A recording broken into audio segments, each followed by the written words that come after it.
Ladies and gentlemen, welcome to the most confusing spec in Legion Beta and the last of our melee previews as we move on to finally comparing them and giving my overall review of the melee classes. We are looking at the Assassination Rogue. There was a time when I was being spammed like a motherfucker to check out Assassination Preacher. You've got to check it. What do you think of Assassin? It's fucking awesome. And I kept coming back to it and going, what do you guys see? I don't see what you're talking about. I really don't. This thing plays very, very much the same way it did, like, in Wrath of the Lich King, or even TBC for that matter. It hasn't really grown or developed at all, and I wasn't seeing it until I talked to some rogues on Skype, and they were like, oh yeah, it's doing a load of damage on the beta. I was like, oh, right. So let's bear in mind, as most of you probably know right now, assessing damage numbers on the beta when they're doing damage tuning is a really bad way of assessing which class you want to play. Like, really, really bad. But nevertheless, as I should say, let's look at the Assassination Snore. And I say it's a snore because I'm just, one, looking at all the other specs we've covered in the melee, as this is the last one, and thinking, okay, this is very behind the times, it's super simple, but also left confused, as I said in the intro there.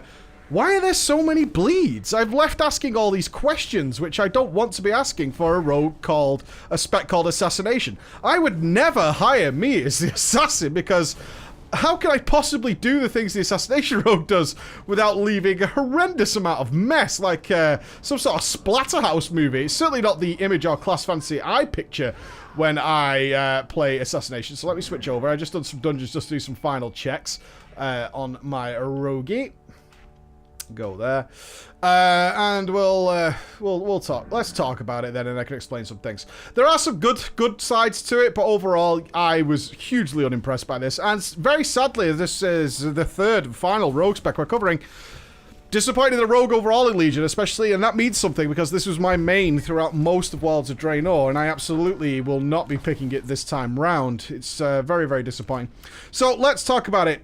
Basically, this is one of the ones hit hardest by the pruning process. No gouge, no blind, all these kind of things are missing, no prep.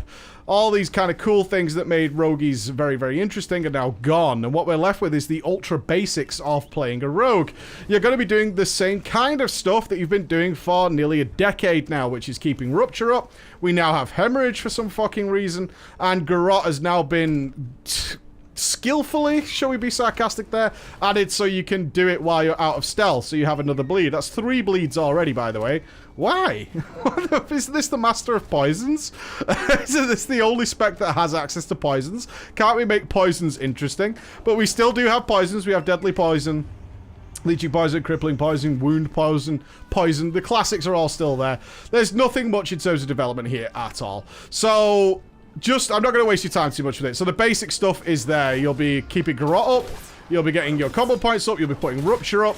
And then you'll be essentially managing your Envenom buff up time, which is nothing you guys haven't seen before. You'll be Envenoming and building combo points and going, okay, I can Envenom in 3, 2, 1, and then etc, etc. While keeping up Garrote and Hemorrhage if you should, or Garrote and Hemorrhage if you talented it.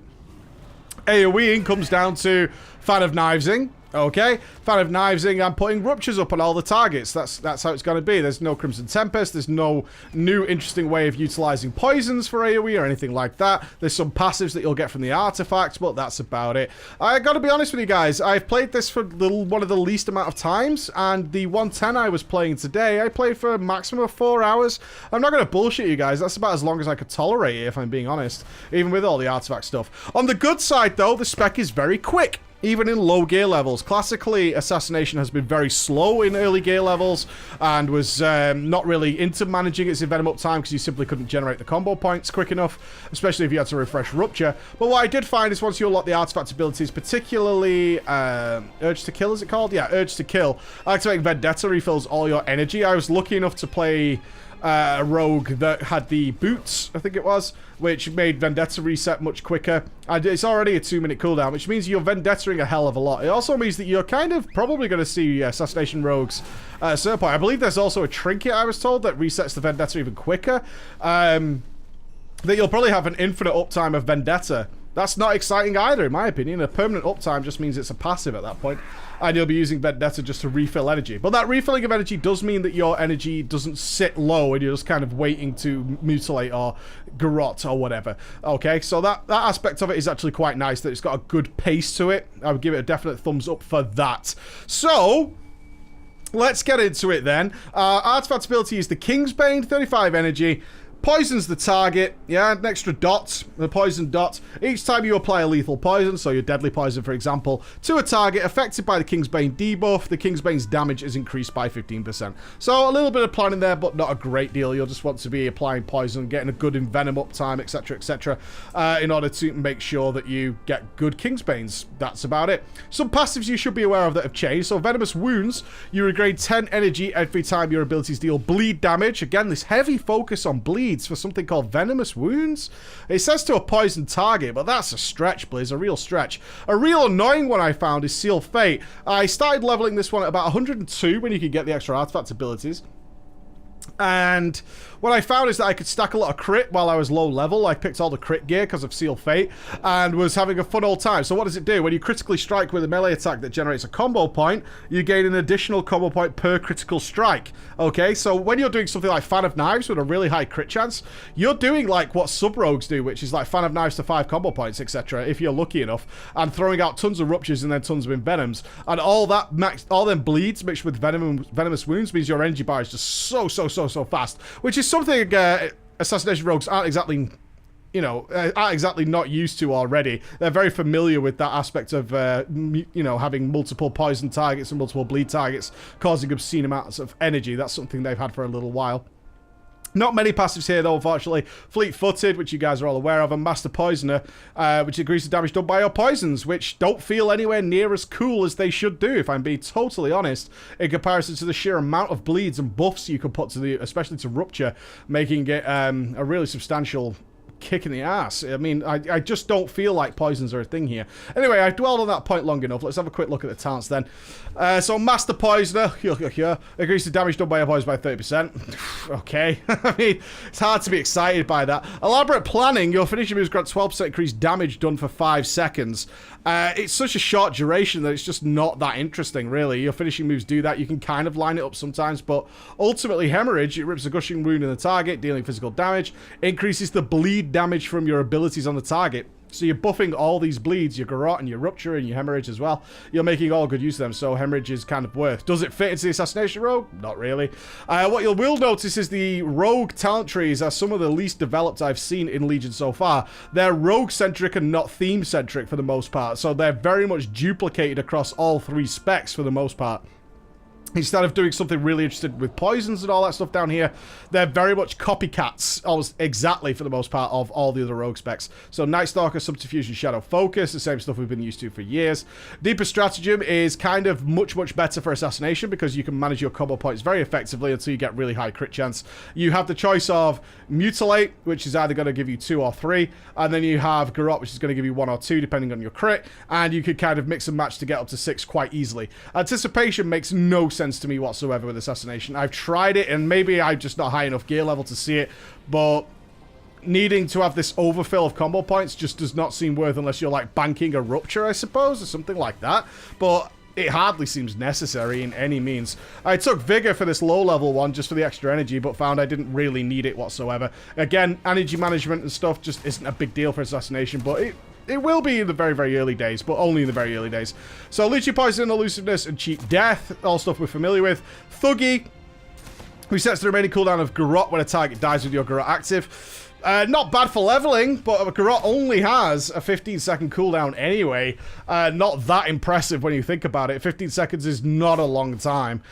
Prey on the Weak and Eternal Bleeding. I was hoping Eternal Bleeding would be as powerful as it used to be, but it deals 14,000 bleed damage per combo point over 12 seconds. It's still very cool if you're going to be doing a lot of kidney shots. I also noticed that in some rogues can back me up on this, but I've seen examples of this a few times.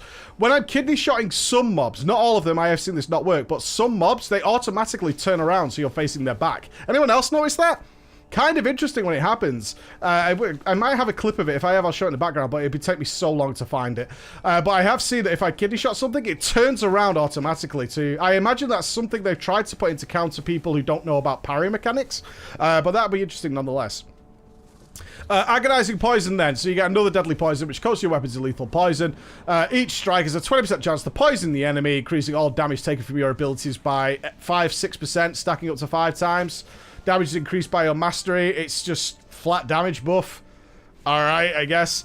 Alacrity was what I was really interested in early on and played for the vast majority of my time with, but I've gone off it now. Your finishing moves have a 20% chance per combo point to grant 1% haste for 20 seconds. Very easy to keep up while leveling, I found, and actually had no problem with alacrity whatsoever, but ultimately it's just a passive once you're doing normal DPS, because you're doing so many finishes, and it lasts so long. 20 seconds, you're going to do another finisher to refresh it.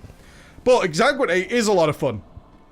You twist your blades into the target's wounds, causing your bleed effects on them to bleed out 400% faster. Very cool. Why is it very cool? You get loads of energy. Loads and loads of energy. So if you're not multi-targeting, which means you're not getting loads of energy because you simply have so many bleeds going on, Exsanguinate is a really nice ability to have. So if I stick it on this one, this is what I've been playing mostly with at 110, because I found it so much more interesting than anything else.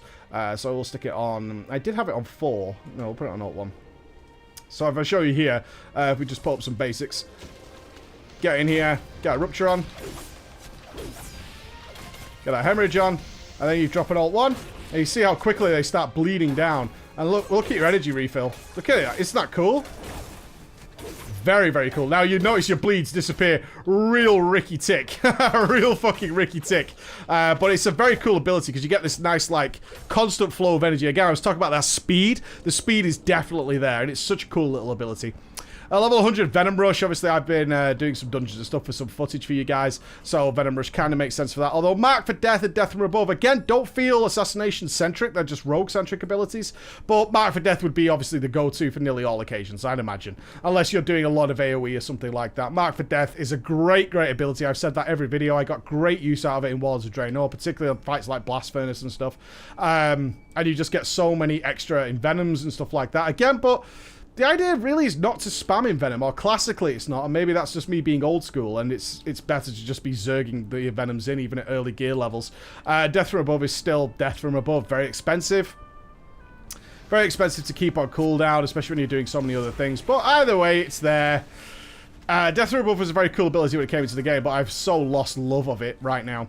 So, that's it. That is pretty much all I've got to tell you about the Assassination Rogue, guys. I wish there was more. I don't want to be like, this is just not a very fun spec, but it isn't.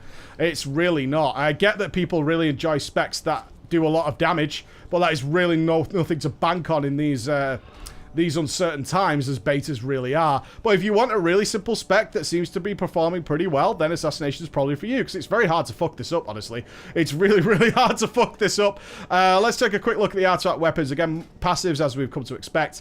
So some cool ones, like Urge to Kill, and what was the other one I liked? With Surge of Toxins, finishing moves increase poison damage you deal to target by 10% for 5 seconds. So that works really nicely if you can marry it up with a couple of things like King's Bane and things like that. So we have From the Shadows, declaring your Vendetta unleashes a barrage of daggers. Okay, just does some extra damage when you press Vendetta. Bag of Tricks, Envenom has a chance to smash a vial of poison at the target's location, creating a pool of acidic death. Call it whatever you want, but it deals nature damage over 6 seconds to all enemies within it, so you get some extra damage for Envenoms. Something you want to bear in mind while AoEing, though, for sure. And Blood of the Assassinated Rupture has a chance to infect your target. Alright. Increasing damage dealt by Rupture by 100%. I mean, it kind of makes sense, but, you know, really? Am I using dirty daggers now? Am I like the hobo assassin? Is that what I am? I mean, I saw assassins with Banderas and Sly Stallone at least twice, so I'm pretty au fait with how assassins work. They weren't this bloody splatterhouse monster that leaves footprints everywhere and is just the worst assassin ever, which I feel like when I play this. But that's kind of my conclusion on it. If you've liked the Assassination Rogue traditionally, you'll have no problems with this, because it's pretty much the same thing. I'm not saying things need to be developed for the sake of development, but it would have been nice if there was a clear theme and that theme fit what the spec was called. It's called Assassination. The poison pictures are all over there. All these stuff seems to indicate poisons, but it's just got all these bleeds, and poison is basically something that you apply and forget about. besides Kingsbane, right? I mean, that just doesn't seem to make much sense to me at all. Real crazy stuff going on here. It's a very confused, uncertain spec with no clear guideline or path, but it works, and it's all right. It's all right, but it's compared to the other things out there in Legion, fucking me, it's boring as shit. Nothing even looks good. Kind of looks all right, but again, look at all the blood. Why? Where's the green? I'm throwing poisons out, aren't I? I don't know. Ladies and gents, the Assassination Rogue. I wish I could be more cheery about it, but that's me giving the thumbs down. I'll see you again. Bye-bye.